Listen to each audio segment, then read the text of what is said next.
Dhaka university ভর্তি পরীক্ষা হচ্ছে সবথেকে সহজ পরীক্ষা। আমার যেটা মনে হয়। টাইম ম্যানেজমেন্টটা অনেক স্ট্রাগল হয়ে যায় যে আমার যখন পরীক্ষা, আমার স্টুডেন্টের পরীক্ষা। আমি নিজে পড়বো নাকি আমার স্টুডেন্টকে পড়াবো? অ্যান্ড ডিপ্রেশনটা এটার জন্য অনেক বেড়ে যায়। এমন না যে প্রিলি বা উইকেন্ডে সে কোনো অ্যাডভান্টেজ পাচ্ছে ঢাকা ইউনিভার্সিটি স্টুডেন্ট হওয়ার কারণে। স্টুডেন্ট লাইফে টিউশন বেটার নাকি জব বেটার? সিভি জমা দিব কোথাও। আমি কোথাও বলতে পারবো না যে হ্যাঁ, আমি টিউশন করিয়েছি। ছোটখাটো জব থেকে যদি শুরু করতে পারে তাহলে আমার মনে হয় ভালো। কেন job? I have to become an employee first. First of all, networking হয়। ঢাকা ইউনিভার্সিটির একটা মেজর পোর্শন অলওয়েজ হচ্ছে বিসিএস এর জন্য ট্রাই করে।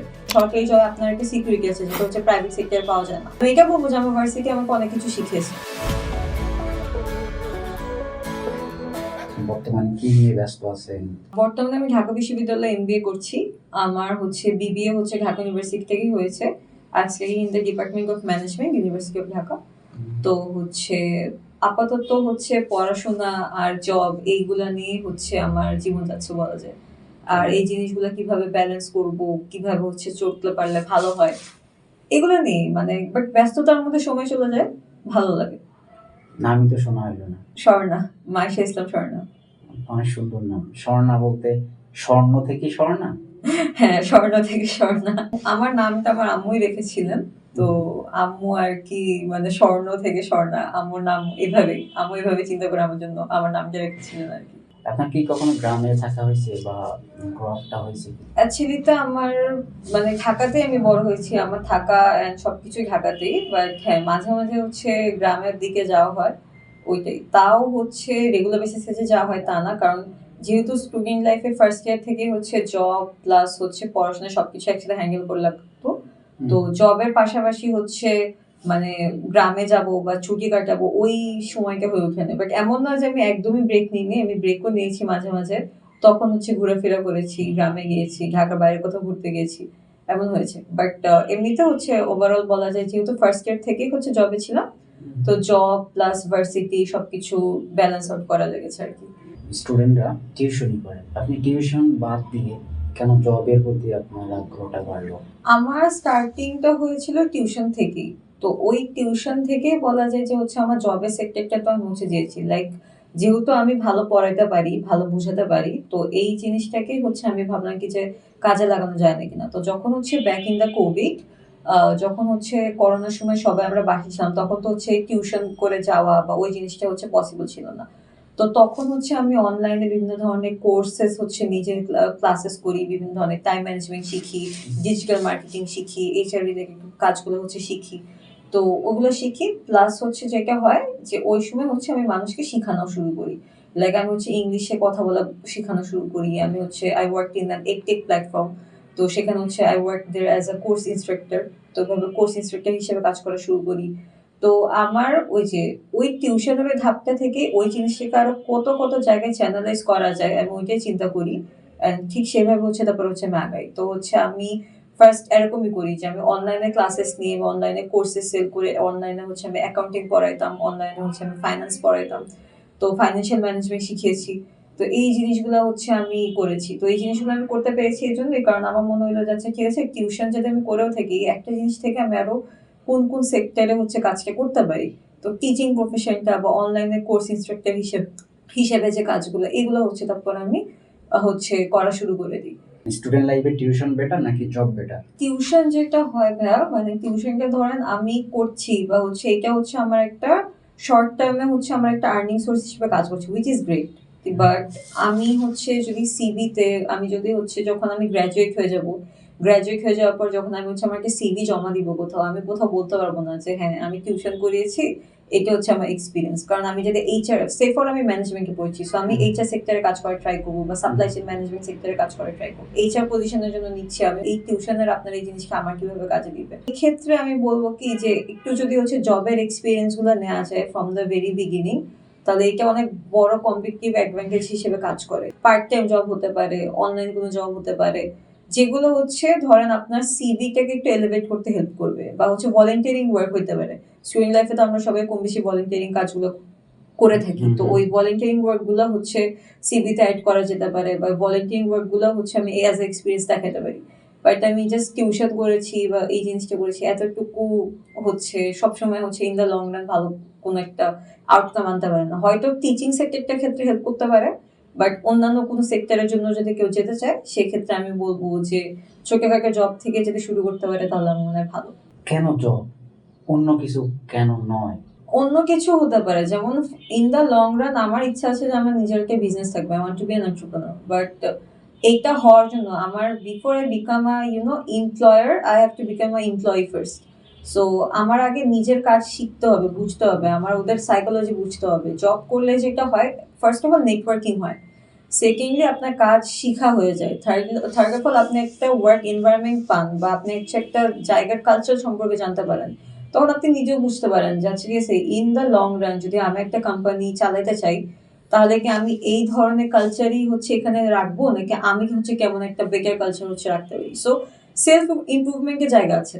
তো এই জন্য মানে কেউ যদি বিজনেসও করতে চায় ফার্স্টে হচ্ছে জবের থ্রু যদি একটু এক্সপিরিয়েন্স নিয়ে নেয়, কাজগুলো শিখে ফেলে, বুঝতে পারে, তখন ভালো। কারণ নিজে একবারে ডাইরেক্ট বিজনেস করতে গিয়ে ফাইন্যান্সিয়াল ম্যানেজমেন্ট সম্পর্কে আমার আইডিয়া হইলো না, টাইম ম্যানেজমেন্ট হইলো না, আমি ওইখানে হচ্ছে তখন যেটা হয় যে প্রবলেমস একটু বেশি ফেস করা লাগতে পারে। তখনও যে মানুষ শিখে না এমন কোনো কথা না, অবভিয়াসলি তখনও মানুষ শিখে, বাট আগে যদি একটু জব করে ফেলে তখন হচ্ছে তাদের এক্সপিরিয়েন্সটা আরো ভালো হয়, তারা হচ্ছে আগে থেকে সাবধান থাকে। অ্যান্ড অ্যাজ উই নো যে প্রিভেনশন ইজ বেটার দ্যান কিউর। আপনার যারা ব্যাচমেট আছে, আপনি আছেন, তারা এখন কিভাবে, কি ধরনের জব তারা প্রিফার করে ভাইয়া এটা আপনার হচ্ছে পয়েন্ট অফ ভিউ থেকে?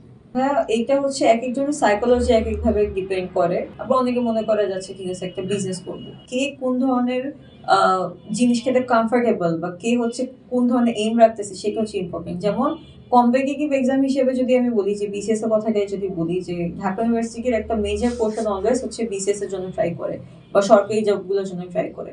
তো and I don't think there is anything wrong about that, ঠিক আছে? কারণ সরকারি জব আপনার একটা সিকিউরিটি আছে যেটা হচ্ছে প্রাইভেট সেক্টরে পাওয়া যায় না। তো এটার জন্য যাতে মানুষ সরকারি জবের জন্য হচ্ছে ট্রাই করে থাকে বা ওইটার জন্য হচ্ছে বেশিক্ষণ ধরে ইনক্লাইন থাকে, এটা সম্পূর্ণরূপে তার পার্সপেক্টিভের উপর ডিপেন্ড করে। আবার অনেকে আছে যারা মনে করে যে না আমি হচ্ছে সরকারি জন্য ট্রাই করবো না, আমি প্রাইভেটে ট্রাই করবো, আমি ক্রিয়েটিভ সেক্টরটাতে যাবো, আমি হয়তো মার্কেটিং এ যাবো বা আমি হয়তো এইচআর এ যাবো। তো তখন হচ্ছে তারা ওই জিনিসটার জন্য ট্রাই করে। তো এখানে বলা যায় যে একেকজন মানে একেকভাবে চিন্তা করে, একেকজনের লাইফের টার্গেট বা এম হচ্ছে একেক রকম হয়ে থাকে। যে আপনি এখানে ঢাকা ইউনিভার্সিটির কথা উল্লেখ করছেন, আপনি একজন স্টুডেন্ট, তো আমরা কি মনে করবো যে অনেকে যারা ঢাকা ইউনিভার্সিটিতেই পড়াশোনা করতেছে তারাই শুধু গেইন করবে, তারাই ভালো জব করবে, বাকিগুলো করবে না? এই জিনিসটা আপনি কিভাবে না, দেখেন? এমন কিছু আপনি কি না। প্রাউড ফিল করেন ঢাকা ইউনিভার্সিটির একজন স্টুডেন্ট হয়ে? এখানে প্রাউড ফিল করার ব্যাপারটা হচ্ছে যেটা যে আমার হচ্ছে যেটা হয় যে আমি ইউনিভার্সিটিতে ভর্তি পরীক্ষার সময়, সেই সময় হচ্ছে আই লস্ট মাই ফাদার। তো হচ্ছে তখন এই টাইমটা আমার জন্য অনেক ক্রুশাল ছিল, অ্যান্ড আমি হচ্ছে বুঝে উঠতে পারছিলাম না যে তখন হচ্ছে আমি কি করবো না করবো। আমি অনেক বেশি মেন্টাল স্ট্রেসের মধ্যে ছিলাম, অনেক বেশি মানসিক চাপ ছিল, অ্যান্ড আমার ফ্যামিলির তখন ওই অবস্থা ছিল না যে আমাকে হচ্ছে প্রাইভেট ইউনিভার্সিটিতে হচ্ছে পড়াবে। প্রাইভেট ইউনিভার্সিটিতে আমরা জানি যে একটা স্পেসিফিক অ্যামাউন্ট লাগে, একটা ভালো লেভেলের খরচই দরকার পড়ে।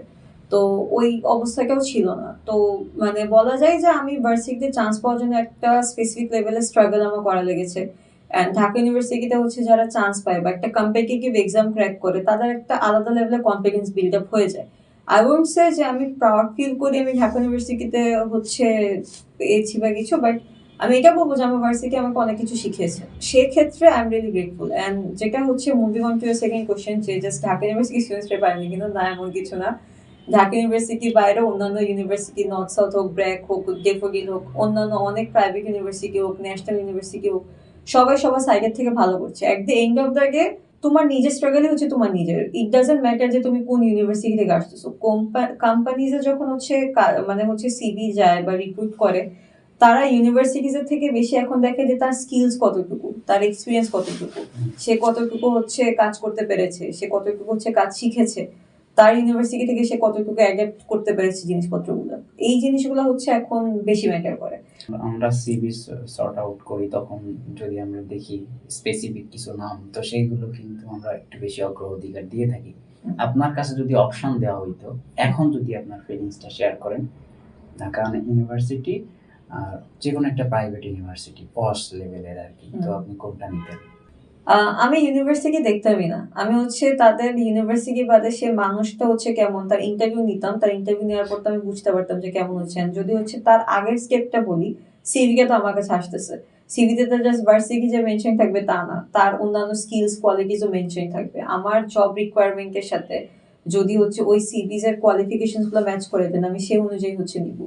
এখন আমার মনে হলো আচ্ছা ঠিক আছে আমার ভার্সিটির ওকে আমি নিয়ে নিই, বাট আমি দেখতেছি তার সাথে তাকে নিয়ে আমার কোম্পানির কোনো বেনিফিট হচ্ছে না, আমার কোম্পানি কোনো লাভ হচ্ছে না, আমার কোম্পানি কোনো ভালো কোনো আউটকাম আনতে পারতেছে না একে করে, তাহলে আমি কেন নিতে যাবো শুধু শুধু?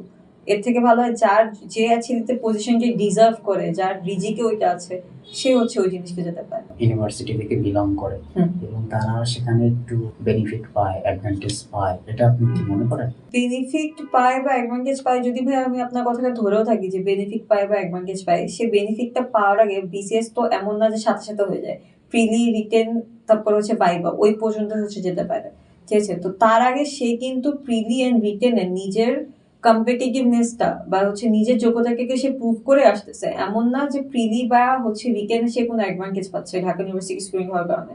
তার সে 10 লাখ স্টুডেন্ট যদি পরীক্ষা দিয়ে থাকে, সে 10 লাখ স্টুডেন্টের সাথে কম্পিট করেই হচ্ছে যাওয়া লাগতেছে, তার ওদের সাথে কম্পিট করেই হচ্ছে পরীক্ষাটাতে কোয়ালিফাই করা লাগছে। এরপরে সে যদি ভাইভাতে যায় এন্ড ভাইভাতে গিয়ে সে যদি হচ্ছে সে ফর তার কোনো সিনিয়রের থ্রু একটু অ্যাডভান্টেজ পেয়েও থাকে বা কিছু, যেটা আমি বললাম এক দি এন্ড অফ দ্য ডে, তাও সে যদি ভাইভাতে কোনো কিছু প্রপারলি অ্যান্সারই করতে না পারে ওকে কিন্তু নিবে না। অবশ্যই তার ভাইভাতে ভালো মতো অ্যান্সার করতে হবে, তার ভালো মতো হচ্ছে সবকিছু প্রেজেন্ট করতে হবে, নিজেকে ওইভাবে প্রেজেন্টেবল করতে হবে, তারপরে কি হচ্ছে সে কোয়ালিফাই করবে। আর সাপোজ যদি একজন হচ্ছে অ্যাডভান্টেজ দিয়েও থাকে, একজন যে এক্সামিনার থাকে তা তো না, আরো অনেকজন থাকে। তো জাস্ট একজনই যে শুধু সবাই যে ঢাকা ভার্সিটির এক্সামিনাররা থাকে এমনও না, তো একজনের পাশাপাশি আরো অনেকজন থাকে, তারাও অ্যানালাইজ করে। And at the end of the day honesty and transparency matter করে। শুধু কি ঢাকা ভার্সিটি স্টুডেন্টসরা বিসিএস ক্যাডার হচ্ছে না তো, অন্যান্য ইউনিভার্সিটিরও হচ্ছে, রাজশাহীর হচ্ছে, চিটাগাং এর হচ্ছে। বাট আমি কি বলতে পারি যে তারা ফেভারিজম পাচ্ছে বা হচ্ছে নেপোটিজম হচ্ছে না? হচ্ছে না। তো যদি হচ্ছে কেউ কোয়ালিফাই করেও থাকে, তারা কিন্তু কম্পিটিটিভ এক্সামটাকে ক্র্যাক করে ওই পর্যায় পর্যন্ত আসতেছে। এটাই আর কি আমি বলবো। আপনি যদি এখন ভর্তি পরীক্ষার্থী হইতেন, আপনার কাছে অপশন দেওয়া হইতো, প্রশ্নটা একটু ভিন্নভাবে যদি করি, না আপনাকে বেছে নিতে বলা হলো, আপনি প্রাইভেট ইউনিভার্সিটি নেবেন নাকি ঢাকা ইউনিভার্সিটি নেবেন? তখন অবভিয়াসলি আমি ঢাকা ইউনিভার্সিটি নিব। ফার্স্ট অফ অল ছোটবেলা থেকে ঢাকা ইউনিভার্সিটিতে পড়ার ইচ্ছা ছিল, তো ওই ইচ্ছাটা পূরণ হয়েছে আলহামদুলিল্লাহ ফর দ্যাট। অবভিয়াসলি আমি হচ্ছে ঢাকা ইউনিভার্সিটি চুজ করতাম, কারণ ঢাকা ইউনিভার্সিটিতে আমি যে কালচারটা পেয়েছি বা যে শিক্ষাটা পেয়েছি, আহ, আমি জানি না প্রাইভেটে আমি ওইটার সাথে কতটুকু মানায় নিতে পারতাম। যেমন এইখানে আমি অনেক সুন্দর মতো নিজেকে মানিয়ে নিয়েছি, ওইখানে সাইকোলজির সাথে আমি মানায় নিতে পারতাম না কিনা, এক একটা ইউনিভার্সিটি কালচার এক এক রকম হয়। এত কিছু হয়তো আমি শিখতে পারতাম না কিনা, এত প্র্যাকটিক্যাল নলেজ হতো না কিনা, সেগুলো হচ্ছে আমি জানি না। তো সেক্ষেত্রে আমার কাছে যাতে অলওয়েজ অপশন থাকে, আমি অলওয়েজই ঢাকা ইউনিভার্সিটি চুজ করবো। আমাকে যাতে অন্যান্য কোনো পাবলিক ইউনিভার্সিটির সাথে আপনি বলেন যে অন্য কোনো পাবলিক ইউনিভার্সিটির মধ্যে আর এটার মধ্যে কোনকে চুজ করবো, আমি ঢাকা ইউনিভার্সিটি চুজ করবো। Not because of institutional pride, because এই ভার্সিটিতে আমি হচ্ছে অলরেডি হচ্ছে আমি জানি যে এখানে হাউ থিংস ওয়ার্ক অ্যান্ড কিভাবে হচ্ছে আমি কি কি হচ্ছে এখান থেকে শিখতে পেরেছি, কি কি আমি অ্যাডপ্ট করতে পেরেছি। তো এগুলো জেনে বোঝা সত্ত্বেও আমি অন্য কোনো জায়গায় তাহলে আর যেতে চাবো না, আমি এই জায়গাকে পিক করবো। এখন যারা ভর্তি পরীক্ষার্থী আছে তাদেরকে আপনি কি অ্যাডভাইস দিবেন? তাদেরকে আমি এটা অ্যাডভাইস দিব যে যার যে ইউনিভার্সিটিতে হচ্ছে ভর্তি হওয়ার টার্গেট আছে, যেমন বুয়েট হতে পারে, কুয়েট হতে পারে, জাহাঙ্গীরনগর হতে পারে, ঢাকা ইউনিভার্সিটি হতে পারে, তো সেই অনুযায়ী হচ্ছে যেটা হচ্ছে পরে অলওয়েজ হচ্ছে যে স্টাডি হার্ড করতে হয় সেখানে, স্টাডি হার্ড বা স্টাডি স্মার্ট করাটা ইম্পর্টেন্ট। কিছু স্পেসিফিক টপিক থাকে যেগুলো হচ্ছে ইউনিভার্সিটিতে আমরা বুঝি যে হ্যাঁ এগুলো আসতে পারে, প্রিভিয়াস ইয়ারের কোশ্চেনগুলো সলভ করলে এটা বোঝা যায়। তো ওই টপিকগুলো যাতে ভালো মতো বেশি করে দেখে, ওই টপিকগুলো নিয়ে যাতে হচ্ছে ওরা ভালো মতো করে আইডিয়া নিতে পারে, তাহলে ওদের ভার্সিটিতে চান্স পাওয়ার প্রবাবিলিটি অনেক বেশি বেড়ে যায়। নর্মালি স্টুডেন্টরা কোন ভুলগুলো করে, মানে আপনি যে ভুলগুলো শেখার হয়েছেন বা হয়েছে আপনার জীবনে? জি, আমি যেটা বলবো টাইম ম্যানেজমেন্ট সব থেকে বেশি যেটা হয়। ঢাকা ইউনিভার্সিটি ভর্তি পরীক্ষা হচ্ছে সব থেকে সহজ পরীক্ষা আমার যেটা মনে হয়। তো সব থেকে বেশি স্টুডেন্টসরা যেটা ভুল করে টাইম ম্যানেজমেন্ট নিয়ে ভুল করে। নার্ভাসনেস বা এই জিনিসটা বাদেও সব থেকে বেশি টাইম ক্যালকুলেশনটা করতে ভুল হয়, যে যে জিনিসটাতে তাদের যতটুকু টাইম দেওয়া উচিত তার থেকে হয়তো বেশি টাইম দিয়ে ফেলে বা কম টাইম দিয়ে ফেলে, যেটার কারণে তারা পরীক্ষা ঠিক মতো পরে গিয়ে অ্যান্সার করতে পারে না, বা নার্ভাসনেসকে এত বেশি বেড়ে যায় এরপরে হচ্ছে তারা পরীক্ষা প্রপারলি পারা জিনিসও ভুল করে আসে।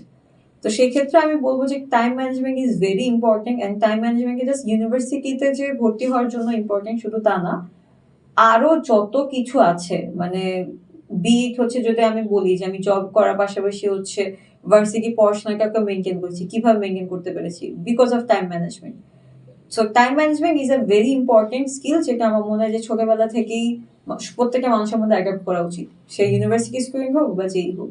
কোন ধরনের প্রতিবন্ধকতা ফেস করে পড়াকালীন সময়ে? হতে পারে যে ফিজিক্যালি, মেন্টালি, যে কোনো। স্টুডেন্টসরা হ্যাঁ, অনেক পড়াশোনার ধরনের ক্ষেত্রে আমাদের হ্যাঁ দেশের প্রেক্ষাপটে আপনি যেহেতু মানে এখনো স্টুডেন্ট, রানিং স্টুডেন্ট, এই জিনিসগুলো আপনার হ্যাঁ, যেমন আমি যদি বলি ঢাকা ইউনিভার্সিটির একটা মেজর পোর্শন হচ্ছে আউট অফ ঢাকা আসে। আমি যেমন প্রিভিলেজড আছি আলহামদুলিল্লাহ, আমি ঢাকাতেই বড় হয়েছি, আমার ফ্যামিলি আছে, আমি আমার ফ্যামিলির সাথে থাকতে পারি। সবার হয়তো এই প্রিভিলেজটা হয় না, ম্যাক্সিমামের হয়তো হলে থাকা লাগে, ম্যাক্সিমাম হচ্ছে অনেক রুট লেভেল থেকে আসে, অনেকে হচ্ছে মানে অনেক স্ট্রাগল করে হচ্ছে আসে, আমার থেকেও বেশি স্ট্রাগল করে হচ্ছে মানুষের আশা লেগেছে এই পর্যায় পর্যন্ত। তো যেটা হয় এক্ষেত্রে সমস্যাটা যে সবথেকে বেশি ফাইন্যান্সিয়াল ব্যারিয়ারটা কাজ করে, যে হচ্ছে আমি পড়বো নাকি আমার ফ্যামিলি রেসপন্সিবিলিটি নিবো, নাকি আমি হচ্ছে আমার নিজের চলার টাকাটা নিবো। কারণ একটা সার্টেন এজের পরে আমাদের এজের যারা স্টুডেন্টসরা থাকে তাদেরও ইচ্ছা করে না যে ফ্যামিলি থেকে টাকা নিবো বা কিছু। তো তখন তারা মনে করে আছে কিভাবে হচ্ছে আমি সেলফ ডিপেন্ডেন্ট হতে পারি, or how can I become financially independent as soon as possible. তো তখন হচ্ছে স্টুডেন্টসরা টিউশন করে বা পার্ট টাইম জবস করে, যেগুলো আমিও হচ্ছে করেছি আর কি। তো এই জিনিসগুলা হচ্ছে করতে গিয়ে অনেক সময় হয় যে ওই যেটা আমি বললাম যে ফাইন্যান্সিয়াল ব্যারিয়ারটা কাজ করে, যে হচ্ছে তখন মনে হয় কি আমি ঠিক মতো কিছু ব্যালেন্স করতে পারছি না। তো ফাইন্যান্সিয়াল ব্যারিয়ারটা অনেক বড় একটা কি রোল প্লে করে এখানে আমি বলবো আমাদের স্টুডেন্টসদের জন্য। অ্যান্ড তাছাড়া যদি বলি যে অনেক সময় যেটা হয় যে টাইম ম্যানেজমেন্টটা অনেক স্ট্রাগল হয়ে যায়, যে আমার যখন পরীক্ষা, আমার স্টুডেন্টের পরীক্ষা, আমি নিজে পড়বো নাকি আমার স্টুডেন্টের পড়াবো, এই একটা সমস্যা হয়ে যায়। তারপরে হচ্ছে অনেক সময় আরেকটা যে ইস্যু হয় যে মানে ফ্যামিলি রেসপন্সিবিলিটি যত বেড়ে যায় তখন হচ্ছে ফ্যামিলিও হচ্ছে এক্সপেকটেশন রাখতে থাকে যে না স্টুডেন্ট হয়েছে তো কি হয়েছে, এখন সে আমাকে দিক, এখন সে ফ্যামিলিতে একটু কন্ট্রিবিউট করা শুরু করুক। তো অনেক সময় ফ্যামিলিজও হচ্ছে প্রেশার দেয়, আমার অনেক ফ্রেন্ডস থেকে তাদের ফ্যামিলি প্রেশার দেয় যে হচ্ছে আরো একটু টিউশন করাও বা হচ্ছে আমার এই স্পেসিফিক অ্যামাউন্টটা হচ্ছে বাড়িতে আমার জন্য পাঠাও। তো ওইটার জন্য হচ্ছে দেখা যায় কি স্টুডেন্টদের একটু স্ট্রাগলটা বেশি করা লাগে, যে আচ্ছা ঠিক আছে আমি স্টুডেন্ট অবস্থাতে কেমনে করবো, কারণ এই অবস্থাতে 9 to 5 জবও তো করা পসিবল না। তো ছোটখাটো জবগুলোই হয়তো করতে হয়, পার্ট টাইম হয়তো করতে হয়, বা হয়তো হচ্ছে টিউশনস গুলো বেশি বেশি করতে হয়। তো তখন এই সবকিছুর কারণে না মানসিক চাপটা অনেক সৃষ্টি হয়, যে আমি কি ছেড়ে কি করবো না করবো।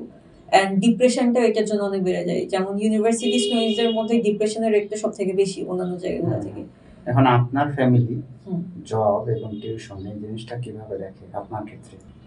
তারা কিছুই বলে না, মানে তাদের পয়েন্ট হচ্ছে কি যে if I am able to balance out everything then I can do it, but আমি যদি ব্যালেন্স করতে না পারি বা কিছু, তখন প্রবলেম হইতো। কোনো কখন প্রবলেম হয়েছে? প্রবলেম অবশ্যই হয়েছে, একটু না একটু তো প্রবলেম হয়। ইনিশিয়ালি তো হচ্ছে বুঝে উঠতে পারতাম না যে কেমনে কি করব, টাইম ম্যানেজমেন্টের নিয়ে একটু ইস্যু হইতো। তো আমিও হচ্ছে তারপরে নিজের মধ্যে টাইম ম্যানেজমেন্টের স্কিলসটাই হচ্ছে ডেভেলপ করেছি, যে না আমার এইটুকু টাইমে এখানে প্রায়োরিটি দিতে হবে, এই টাইমের মধ্যে এই প্রায়োরিটিটা দিতে হবে, একটা রুটিন সেট করা লাগতো, টাইম ম্যানেজমেন্ট করা লাগতো। আমি হয়তো এক্ষেত্রে হচ্ছে আমি গুগল ক্যালেন্ডার, নোশন এগুলো ইউজ করেছি, যাতে হচ্ছে আমি টাইমটা অলওয়েজ ট্র্যাক করতে পারি। ডায়েরিতে হচ্ছে হচ্ছে টু ডু লিস্ট বানায় রেখেছি, যাতে হচ্ছে টাইমটা ম্যানেজ করতে পারি, নিজের মেন্টাল হেলথ, নিজের ফিজিক্যাল হেলথটাকে যাতে হচ্ছে ব্যালেন্স করতে পারি, এই জিনিসটা হচ্ছে করার ট্রাই করেছি। সবসময় হয়ে ওঠে না, অনেক সময় খুবই খুবই খুবই প্রেশার হয়, but I guess this is life, যে হচ্ছে একটু স্ট্রাগল করবো, একটু উঠবো, আবার একটু ধাক্কা খাবো, আবার উঠবো, এভাবেই তো লাইফ চলে। আমাদের কতটুকু হেলথ কনসিয়াস থাকা উচিত স্টুডেন্ট লাইফে, এবং আমরা কি সেটা হেলথ কনসিয়াস স্টুডেন্ট লাইফে না অলওয়েজ আমার মনে হয় যে থাকা উচিত, বাট হেলথ কনসিয়াস হওয়ার ক্ষেত্রে যে সব থেকে বেশি ব্যারিয়ার কাজ করে, যেটা আমি বললাম যে আমাদের day to day life activities. Students এর ক্ষেত্রে হেলথ কনসিয়াস হওয়াটা কি, যেটা আমি বললাম যে একটা মেজর পোর্শন হচ্ছে আউট অফ ঢাকা আসে। তো তাদের জন্য অলওয়েজ রান্না করা বা হচ্ছে ভালো মতো উন্নত মানের খাবার খাওয়া সবসময় হচ্ছে হয়ে ওঠে না, তাদের ডায়েটটা মেনটেন করা হয়ে ওঠে না। অনেক সময় দেখা যায় কি যে স্পেশালি যারা হলে থাকে, হলের খাবার হয়তো ওই রকম কোয়ালিটির হয় না যেটা হচ্ছে আমাদের বাসার খাবার হয়ে থাকে। তো এই ক্ষেত্রে একটা ব্যারিয়ার কাজ করে। তারপরে হচ্ছে যারা হচ্ছে হলে থেকে রান্না করে তারা হচ্ছে টিউশন করে বা এত কাজ করে বা এত কিছু করে, ক্লাস করে রান্না করার মতো এনার্জিটা রাখা বা সবসময় হচ্ছে ওই জিনিসটা ব্যালেন্স আউট করাটা টাফ হয়ে যায়। তো আমি এটা বলবো না যে হেলথ কনসিয়াস সব সব মানুষেরই হওয়া উচিত, এখন যতটুকু পসিবল হয়। এখন এক্ষেত্রে যেটা হইতে পারে যে সব থেকে বড় যে ইস্যুটা হয় যে প্রোটিন ইনটেকটা খুবই কম হয়। এখন এখানে আমরা আসবো, বিষয়টা হলো যে আমরা শুধু খাওয়ার বিষয়টা আসলে হেলথ কনসিয়াসের ভিতরে আসে না, সব থেকে বড় ব্যাপার ফিজিক্যাল অ্যাক্টিভিটি। ঠিক আছে, এখন এমন তো নেই যে মানে ম্যাক্সিমাম মানুষ ফিজিক্যাল অ্যাক্টিভিটিটা করে না। স্টুডেন্টরা এখন বেশি ফোন অ্যাডিক্টেড হয়ে যাচ্ছে, তারপরে খেলাধুলাও নেই বললেই চলে। তো কিভাবে, হাউ ইজ দিস পসিবল যে একজন মানুষের ফিজিক্যাল অ্যাক্টিভিটি নিয়ে, আল্লাহ তো একটা হিউম্যান অর্গানগুলোকে ওইভাবেই তৈরি করে দিয়েছে না, আপনি পরিশ্রম না করলে আপনি যে ক্যালোরি খাচ্ছেন, যে প্রোটিন খাচ্ছেন, এগুলো তো বার্ন করতে হবে। আর স্টুডেন্ট লাইফ থেকে এই জিনিসগুলো মানে আমাদের সময় পর্যন্ত ছিল, আমি যেটা ফিল করি, এখনকার সময় তো নেই বললেই চলে। আমি জানি না আপনি ব্যক্তিগতভাবে কতটুকু সেটা মেনটেন করেন, এই জিনিসটা আপনি কিভাবে দেখেন? এটা আমাদের আসলে বাধাটা কি? কেন কেন ফিজিক্যাল অ্যাক্টিভিটি গুলো হচ্ছে না? হয়তো বা আপনাদের ইউনিভার্সিটির কিছু কিছু স্পেসিফিক খেলার জায়গা আছে, কিন্তু সেটা কি সবার জন্য গ্রহণযোগ্য বা সবাই কি সেখানে পার্টিসিপেট করতে পারে? এই জিনিসগুলো যদি মিলাই বলেন, কেমনে কেমনে বলবেন? ভার্সিটির ওখানেও আমি যখন মানে ক্লাস করতে যাই সকালবেলা দেখি যে অনেক মানুষ হচ্ছে ভার্সিটির ওখানে হাঁটতে যায় বা হচ্ছে একটা রাউন্ড দেয়। তো বলে না walking is the best exercise, but আমাদের ফিজিক্যাল অ্যাক্টিভিটিস গুলো করা টাফ হয়ে পড়ে, কারণ স্টুডেন্ট অবস্থায় তো হয়তো সবাই জিমে ভর্তি হইতে পারে না বা হয়তো কোনো ফিজিক্যাল হেভি ওয়ার্কআউট গুলো করতে পারে না। তো সেক্ষেত্রে আমি বলতে পারি যে সিম্পল অ্যাক্টিভিটিস গুলো হইতে পারে, যেমন সাইক্লিং হতে পারে, ওয়াকিং হতে পারে, যোগা বা মেডিটেশন হতে পারে। এগুলো তো করার জন্য কোনো স্পেসিফিক জায়গা লাগে না, তুমি যোগা বা মেডিটেশন বাসায় বসে করতে পারবা। তো ওইটা হইতে পারে। দেন হচ্ছে সাইক্লিং করা যেতে পারে বা হাঁটতে হাঁটতে পারা যেতে পারে। প্রত্যেকেরই বাসার উপরে তো ছাদ আছে, ছাদে হেঁটে যেতে পারে। পার্সোনালি তখন আপনি কি রিপ্লাই দিবেন যে আপনি কি ফিজিক্যাল অ্যাক্টিভিটির সাথে কখনো জড়িত ছিলেন? হ্যাঁ, আমি ফিজিক্যাল অ্যাক্টিভিটির সাথে জড়িত ছিলাম। আমি হচ্ছে একটা টাইমে অনেক বেশি ওভারওয়েট ছিলাম। I was 80 kgs. Now I'm not 80 kgs. So yeah, I had to maintain myself a lot and I still maintain myself. Specially হচ্ছে কোভিড টাইমে যখন হচ্ছে মানে বাসায় থাকা হইতো, তখন হচ্ছে স্পেশালি হচ্ছে ফিজিক্যাল অ্যাক্টিভিটির দিকে হচ্ছে আমার ইন্টারেস্টটা বেশি এসেছিল। আমি অ্যারোবিক্স করতাম, আমি যোগা করতাম, আমি স্ট্রেংথ ট্রেনিং করা শুরু করি, আমি ডেইলি হাঁটা শুরু করি। তো এই জিনিসগুলো হচ্ছে ধীরে ধীরে আমার বডিতে হচ্ছে একটা চেঞ্জেস আনা শুরু করে। এন্ড জাস্ট একটা বডির জন্য ইম্পর্টেন্ট তা না, মাইন্ডের জন্য ইট ইজ ভেরি ইম্পর্টেন্ট। মেন্টালিও হচ্ছে এই ফিজিক্যাল অ্যাক্টিভিটিস গুলো মেন্টালিও হচ্ছে ফিট থাকতে অনেক হেল্প করে। অনেক সময় যে বলে যে যদি তোমার অনেক বেশি হচ্ছে খারাপ লাগে বা মন খারাপ লাগে বা কান্না পায়, হাঁটতে বের হয়ে যাও বা খোলা মাঠে হচ্ছে হেঁটে বেড়াও বা দৌড়ায় আসো। এই জিনিসগুলো করলে হয় যে পয়েন্ট একটা কথা বলি, এই যে মানে আমি এটা বিশ্বাস করি, আমি আমি যখন দৌড়াই তখন আমার অনেক মাথায় অনেক পজিটিভ থিঙ্কিং কাজ করে। আমি এটা মানে অবজার্ভ করছি আর কি, আমি ব্যক্তিগতভাবে। এই জিনিসগুলো আর কি করা যেতে পারে। তো কারো যদি হচ্ছে ওয়ার্কআউট করার ইকুইপমেন্টও না থাকে, আমারও ইনিশিয়ালি ছিল না, বাট আমি স্টিল হচ্ছে করেছি এন্ড করে করে আমি নিজেকে মেইনটেইন করতে। সবথেকে বড় ব্যাপার, দিনে দিনে এই জিনিসগুলো হচ্ছে না। গ্রামে পর্যন্ত এখন খেলার মাঠ নেই, ঠিক আছে, শহরে তো নেই বললেই চলে। আপনি আপনার এলাকায় দেখেন কয়টা মুদি দোকান ছিল, কয়টা ফার্মেসি ছিল। আমি আমার এলাকার কথা বলি, ফার্মেসি দেখা যাচ্ছে যে একটা মফস্বল কেন্দ্রিক একটা বা দুইটা ছিল সর্বোচ্চ, থেকে মানে মুদি দোকানের থেকেও বেশি ফার্মেসি হয়ে গেছে। মানে কেন? এখানে আরেকটা প্রশ্ন আসতে পারে যে এখন তো মানুষের সংখ্যা বেশি, রোগ জীবাণু বেশি হচ্ছে ভাই, এই জন্য ফার্মেসিগুলো বেশি। কিন্তু আমাদের সমস্যা কি, আমরা রোগ হচ্ছে সেটা প্রতিরোধ না করে ওষুধ তৈরি করতেছি। আমি এই জিনিসগুলো ফেস করি, ফিল করি, ঠিক না? একটা মানুষের গ্যাস্ট্রিক হয়েছে, সাথে সাথে সে মেডিসিন নিচ্ছে বা ট্যাবলেট খাচ্ছে। আরে ভাই খা, ঠিক আছে, কিন্তু তুই আগে ভাব যে তোর গ্যাস্ট্রিকটা হচ্ছে কেন। তোর খাওয়াই প্রবলেম, তোর পানিতে প্রবলেম, তুই ওইগুলো আগে সলভ কর। তোর খারাপ জিনিস খেয়ে তোর গ্যাস হচ্ছে, তুই মেডিসিন নিচ্ছিস, আবার তো তারপরে আবার সেই সেম জিনিস এটা তো নির্মূল হচ্ছে না। আমার পয়েন্ট ওই জায়গায়, মানুষ এটা নিয়ে একদম কনসাস না। আপনার কি মনে হয়? আমার যেটা মনে হয় ভাইয়া যে আপনি কি আমার সাথে একমত? মানে আমি যেটা বলবো যে সবাই না এখন অনেক ফাস্ট রেজাল্ট চায়। মানে কিভাবে মনে করে কি 2 দিন ডায়েট করলে হয়তো আমার ওয়েট কমে যাবে, 2 দিন না খাইলে আমি একদম শুকায় যাব, 2 দিন যদি আমি দৌড়াই তাহলেই আমার ফিডব্যাক আসবে। মানে মানুষের মধ্যে পেশেন্স লেভেলটা বলতে পারেন বা হচ্ছে সবকিছু অনেক আগে থেকে কমে গেছে। সবাই অনেক ফাস্ট রেজাল্ট চায়। কারণ সবকিছু মানে দুনিয়াটা হচ্ছে এমন ভাবে ঘুরতেছে, ঠিক আছে, সবাই মানে সবকিছুতে তো ডিজিটালাইজড হয়ে গিয়েছে সবকিছু, যে সবাই মনে করে কি না আমার এটা এখনই লাগবে। ইন্টারনেটের স্পিড যেটা হচ্ছে 2 সেকেন্ডের জন্য স্লো হয়ে যায়, মানুষ অস্থির হয়ে পড়ে আছে কি ব্যাপার, ইন্টারনেটের স্পিড কেন স্লো হয়ে গেছে, ওয়াইফাই কেন ঠিক হচ্ছে না, পাগল হয়ে ওঠে।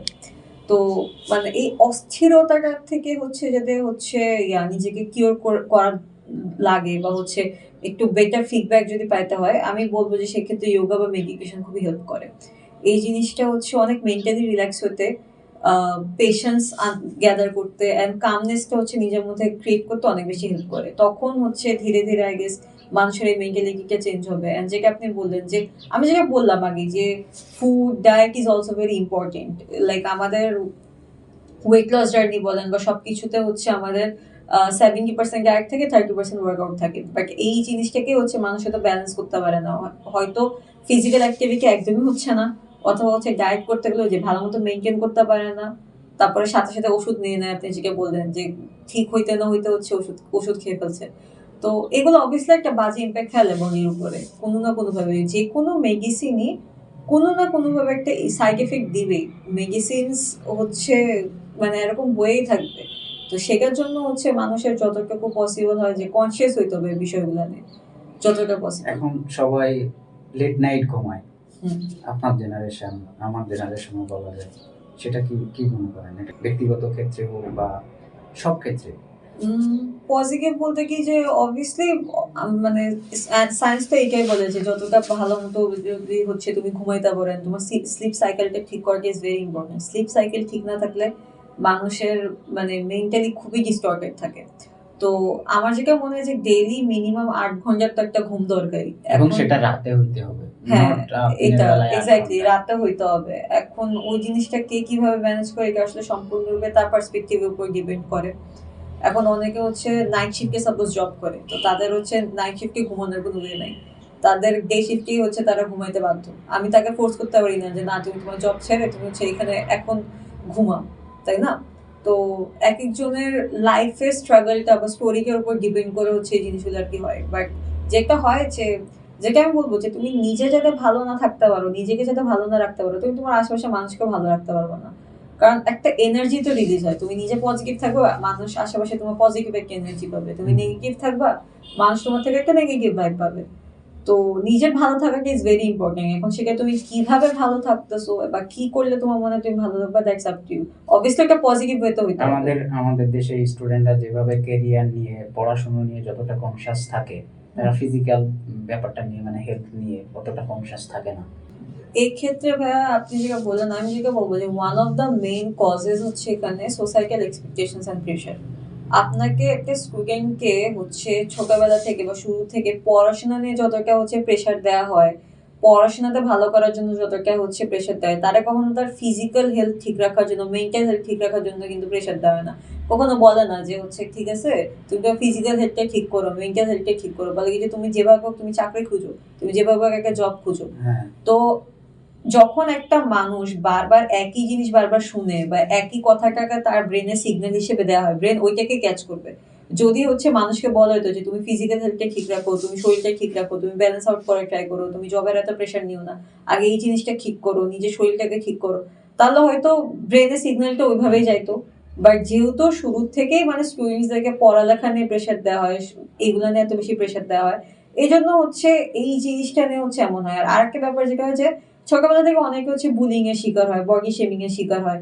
এগুলোর কারণে যে অনেকে কনফিডেন্স লেভেল ডাউন হয়ে যায়, অনেকে হচ্ছে ওই লাইফটাতে হচ্ছে ইউজ টু হয়ে যায়। আবার অনেকে হচ্ছে মনে করে যে আচ্ছা না ঠিক আছে তাহলে আমি যেহেতু আমার বডি ফিটনেসটা নাই, আচ্ছা ঠিক আছে এক কাজ করি, আমি জাস্ট ক্যারিয়ারে ভালো করে জিনিসটা দেখাই, ঠিক আছে। তো তখন যেটা হয় যে ওই জিনিসকে পুরোদমে ইগনোরড হয়ে যাইতেছে। তো এই ব্যাপারগুলো হচ্ছে দেখতে হবে, মানে আমার যেটা মনে হয় যে এইগুলো হচ্ছে কাজ করে। আগামী 5 বছর পরে আপনাকে কোথায় দেখতে চান? ইন আ পজিশন যেখানে আমি physically mentally with a piece of mind আছি, আর একটা ভালো একটা পজিশনে আছি, যেখানে হচ্ছে আমার মনে হবে না যে না মানে আমি স্যাটিসফাই আছি নিজেকে নিয়ে। আমার যেটা মনে হয় যে হচ্ছে এখন একটা কোশ্চেন হতে পারে যে আপনার কি মনে হয় আপনি কি করলে স্যাটিসফাই থাকবেন। So if I am rich in mind, if I am rich in by heart, and হচ্ছে আমি ফিজিক্যালি মেন্টালি একদম ঠিক আছি ধরেন আল্লাহর অশেষ রহমতে, অ্যান্ড সুন্দর মতো হচ্ছে আমার ক্যারিয়ারটাকে আমি গুছিয়ে রাখতে পারছি, এই জিনিসগুলাই মানে ভালো থাকতে হলে মানুষের আমার মনে হয় না যে খুব অনেক বেশি কিছু দরকার হয়, এগুলোই হচ্ছে দরকার। দেশের যে অবস্থা চলতেছে এটা আপনি কিভাবে দেখেন? দেশের সব থেকে বেশি আমাদের দেশের বিগেস্ট ব্যারিয়ার হচ্ছে one of the that is political instability. এই পলিটিক্যাল ইনস্টেবিলিটিটা যখন হচ্ছে একটা ভালো অবস্থায় আসবে, দেশের ইকোনমিক অবস্থাকে ওভারঅল হবে, কারাপশনটা যদি সরে যায়, কারাপশনটা যদি কমে যায়, দেশ অটোমেটিক সুন্দর হয়ে যাবে। অ্যান্ড এই জিনিসটা হচ্ছে মানে আমার একার পক্ষে চেঞ্জ করা সম্ভব না, বা হচ্ছে শুধু আপনার পক্ষে চেঞ্জ করা সম্ভব না। এখানে মানে যেটা বলে না যে you can change the world but you can change yourself. তো নিজে ঠিক থাকো, নিজে ভালো থাকো, অ্যাটলিস্ট নিজে ওই কারাপশনের মধ্যে পা দিও না। নিজেকে হচ্ছে যতটা পসিবল অনেস্ট রাখে ট্রাই করো, and try to be transparent as much as you can, যাতে হচ্ছে এই জিনিসগুলো থেকে তুমি অ্যাটলিস্ট নিজেকে সেফ রাখতে পারো। One of the biggest mistake যেটা হচ্ছে মানুষ রিলেশনশিপে করে, স্পেশালি স্টুডেন্ট লাইফে অবস্থায় যখন রিলেশনশিপে করে বা এমনিতে ইন জেনারেল করে, সেটা হচ্ছে কি অপোজিট মানুষেরকেই মানে নিজের লাইফ বানায় ফেলে। মানে you have to understand that that person is just a part of your life, he is not your whole life. যখন সবকিছু ওই মানুষটা কেন্দ্রিকই হয়ে যায়, সবকিছু ওরে নিয়ে হয় যে না আমি ও কি করতেছে এটা দেখবো, ও কেমন আছে সেটা দেখবো, ওর জন্য আমি এটা করবো, ওর জন্য আমি সেটা করবো, নিজের জন্য কিছু যখন করা হয় না বা নিজেকে প্রায়োরিটি দেওয়া হয় না, তখন গিয়ে হচ্ছে মানুষের মানে আবেগের যে ব্যালেন্স ওটা হয় না, অ্যান্ড অনেক কিছু মানে একটা নেগেটিভ সিচুয়েশন ক্রিয়েট হয়। আমার এটা মনে হয় যে যে that person is just a part of your life, that person is not your life. তুমি কমপ্লিটলি যাতে হচ্ছে সবকিছু ওর কেন্দ্রিকই করে রাখো, দেন তুমি নিজের জন্য কি করতে পারতেছো, তুমি নিজের জন্য নিজেকে কই সময় দিতে পারলা বা নিজের জন্য কি করলা। তো ওই জিনিসটা হচ্ছে আমার মনে হয় যে ব্যালেন্স করাটা খুবই দরকার, বোঝাটা খুবই দরকার। আপনাকে ৩টা স্বপ্ন পূরণ করতে বলা হবে। কোন ৩টা স্বপ্ন পূরণ করবেন? আমার নিজের হুম। ছোটবেলা থেকে ইচ্ছে ছিল যে আম্মু আব্বুকে নিজের জমানো টাকাতে হজ করাবো। তো আই লস্ট মাই ফাদার। আমার সাথে যদি থাকতো তাহলে অবভিয়াসলি আমার আম্মু আর আব্বু দুজনকে একসাথে আমি হজ করাইতাম। তো এখন যেহেতু আম্মু আছেন, তো একটা তো হচ্ছে এটা যে আম্মুকে হজ করাবো। এটা হচ্ছে সবার ফার্স্ট হচ্ছে স্বপ্ন। সেকেন্ড অফ অল হচ্ছে নিজের একটা অনেক ভালো বিজনেস থাকবে, এন্ড আমার বিজনেসের কালচারটা আমার আন্ডারে সম্পূর্ণরূপে থাকবে, এন্ড একটা পজিটিভ ওয়ার্ক কালচার থাকবে, এন্ড মোস্টলি ওখানে হচ্ছে গ্রামের যারা রুটেড মহিলারা থাকে তাদেরকে যাতে আমি জব বা এমপ্লয়মেন্ট প্রোভাইড করতে পারি, সেই জিনিসটা। অ্যান্ড থার্ড হচ্ছে যেটা আমার একটা স্বপ্ন, সেটা হচ্ছে কি যারা হচ্ছে আন্ডার প্রিভিলেজ বাচ্চারা আছে তাদেরকে যাতে হচ্ছে আমি একটা স্কুল করে দিতে পারি, যেখানে হচ্ছে আমি তাদেরকে পড়াইতে পারবো। Cause at the end of the day education really matters. তুমি কোন পজিশনে আছো, কিভাবে হচ্ছে ডাজন্ট ম্যাটার, এডুকেশন তো অনেক বেশি ম্যাটার করে। আর প্রত্যেকটা মানুষই যদি এডুকেটেড হতে পারে তাহলে মানুষের পার্সপেক্টিভটা দুনিয়া দেখারই চেঞ্জ হয়ে যেতে পারে, আমার এটা মনে হয়। কয়টা ইচ্ছা বলছেন? 3টা। হয়েছে? হ্যাঁ। গুড। আপনাকে ১ কোটি টাকা দিলে আপনি কি করবেন? 1 কোটি টাকা দিলে আমি এটাকে 50-50 করে ডিভাইড করবো। 50 হচ্ছে আমি ইনভেস্টমেন্ট বা হচ্ছে বিজনেসের ক্ষেত্রে বা পোর্টফোলিও ওয়েতে লাগাবো, আর বাকি 50 হচ্ছে আমার ব্যাংকে থাকবে, যেখানে হচ্ছে আমি ইন্টারেস্ট ওয়েতে হচ্ছে টাকাটা আমার জমতে থাকবে। আর বাকি 50 দিয়ে হচ্ছে আমি বিজনেসেস করবো, এন্ড ওই বিজনেসেস গুলো থেকে যখন আমার প্রফিট আসা শুরু হবে সেগুলোকে আমি আরো কিছু বিজনেসে লাগাবো। এভাবে হচ্ছে আমি গ্রোথ করার ট্রাই করবো কম্পাউন্ডিং ওয়েতে। As a human being plus as a student, first of all it would be communication skills. Communication skills is very important. তুমি যেখানেই যাও, যে সেক্টরে যাও, যা মানে কিছু যদি নাও করে থাকো, গুছায় কথা বলতে পারাটা ইজ ভেরি ইম্পর্টেন্ট। তোমার কমিউনিকেশন স্কিলসকে ডেভেলপ করতে হবে, অ্যান্ড টাইম ম্যানেজমেন্ট স্কিলসকে ডেভেলপ করতে হবে, and the power of working independently, it is very important. Cause লাইফে সবাই সবসময় তোমার সাথে থাকবে না, সবসময় তুমি সেই সাপোর্ট আর ব্যাকআপটা পাবা না, তখন তুমি একা কিভাবে ওই সিচুয়েশনটাকে ডিল করবা, এই জিনিসটা শুরু থেকে হচ্ছে শেখা দরকার। জি, thank you so much. First of all it's a very good platform, যেখানে হচ্ছে মানুষ নিজেদের পার্সপেক্টিভগুলো তুলে ধরতে পারে। এক একজন এক একটা প্রফেশনের, যে হয়তো কোনো প্রফেশনেরও না, যারা হচ্ছে স্টুডেন্ট, তারাও তাদের হচ্ছে ওপিনিয়ন্স গুলো হচ্ছে এখানে রাখতে পারে। যেমন আমার এই ভয়েসেস গুলো যখন শুনবে বা হচ্ছে যখন আমার ওপিনিয়ন গুলো শুনবে মানুষ, তখন হয়তো তারা হচ্ছে এই জিনিসগুলোর সাথে রিলেট করতে পারবে বা এগ্রি করতে পারবে। এখন মানুষ যেটা হয় যে একটা পিস অফ মাইন্ড খুঁজে কোনো একটা জায়গা থ্রু পডকাস্ট গুলোতে, যেটা হয় যে মানুষ বিভিন্ন ধরনের পার্সপেক্টিভ শুনতে পারে, শোনার পরে সেও বুঝতে পারে যে আচ্ছা আসলে আমার লাইফে এই জিনিসটা আছে নাকি না। একটা সেলফ রিয়েলাইজেশনের প্ল্যাটফর্ম হিসেবে এটা খুবই ভালো আমি মনে করি। And yeah, you are doing great, it's a very good platform. Thank you so much.